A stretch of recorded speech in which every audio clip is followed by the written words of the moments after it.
La festa de Carnaval ha arribat un any més a Santa Coloma i ha omplert els carrers de festa, música i sobretot moltes disfresses. El tret de sortida a la Gran Rua ha estat a la plaça del Rellotge, on tots els participants han ultimat els detalls previs a la desfilada.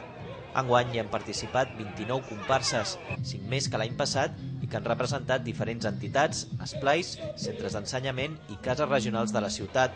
Com sempre, cadascuna ha triat un motiu diferent per disfressar-se i recórrer els carrers colomencs.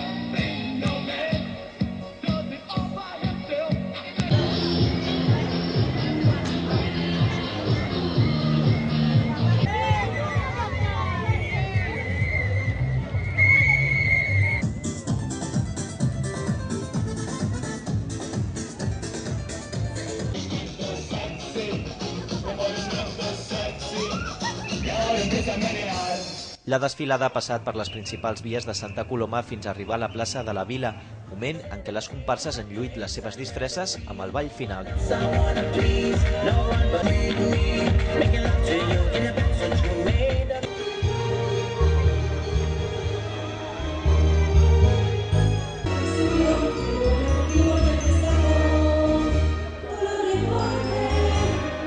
Un cop han arribat totes les comparses, la regidora de Cultura, Petra Jiménez, ha fet entrega de la vara de la ciutat al rei Carnestoltes per governar Santa Coloma mentre durin les festes de Carnaval.